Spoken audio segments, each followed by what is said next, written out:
Hello everyone, my name is Franko and today we have another Ukrainian snapshot.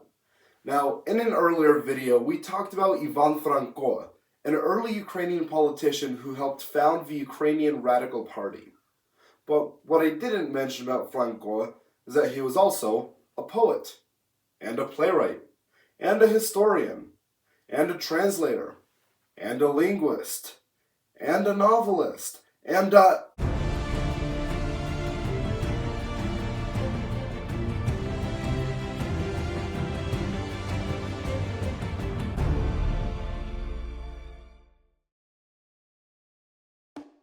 Born in 1856, Franko was raised in a strange era of national thought for Ukraine. Some national thought was developing, largely driven by Shevchenko's poems about the Ukrainian people, but once Shevchenko died, poems about the Ukrainian people specifically more or less ceased. Now, Franko, an ambitious young man, was set on revitalizing Ukraine's literary flame. Early in his literary career, Franko focused on poetry. He wrote in both Polish and Ukrainian about the struggle of the working man and about the suffocating lives of many Ukrainians. Now, Franko's work wasn't recognized at the time, but his poems later became rallying cries for Ukrainian independence. Franko then turned to publishing newspapers. He helped establish various publishers across Poland and Ukraine and wrote many newspapers about the potential benefits of socialism within Ukraine, which inevitably got him arrested by the Austrian authorities multiple times. It's about here that Franko gets really involved in Ukrainian politics. From about 1890 to 1899, he essentially led the Ukrainian Radical Party and then helped found the National Democratic Party in 1899. Now, Franko technically retired from politics in 1904, but he continued to write political dissertations in his newspapers and various publications throughout the rest of his life.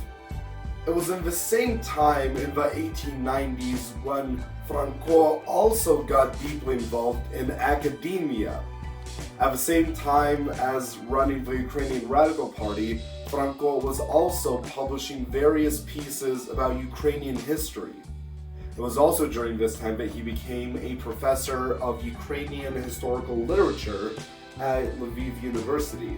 When Franko did retire from politics in 1904, he turned his eye to translation. He's pretty widely recognized as an outstanding translator, translating everything from Shakespeare to Homer to Pushkin. But his most widely recognized and acclaimed piece of translation is his impeccable translation of 1001 Nights. It really can't be stressed enough how impactful Franko was as a Ukrainian literary innovator. I think this can be most clearly seen by his brief dive into dramatic playwriting near the end of his life. Franko's dramatic plays focus largely on the plight of a Ukrainian worker. Now, there weren't really any major Ukrainian playwrights at this time, and according to all the sources that I read, Franko sort of decided to become a playwright just on a whim. He saw that there wasn't an established Ukrainian playwright and said, hey, why not become the first? It's really just fascinating how Ivan Franko became such an impactful force in so many areas of Ukrainian literature. Ivan Franko died in 1916, in the middle of World War I, just before Ukraine would take its first real stab at independence. It is absolutely staggering how much Franko got done in his life. He wrote 9 full-length novels, over 100 short stories, an innumerable number of poems, several historical dissertations, and wrote the first successful Ukrainian plays.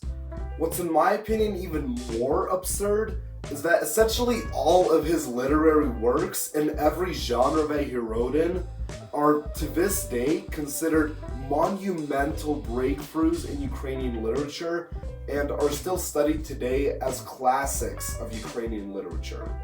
Oh, and he led the first Ukrainian political party as well. This has been a Ukrainian Snapshot by Franko. Thanks for watching.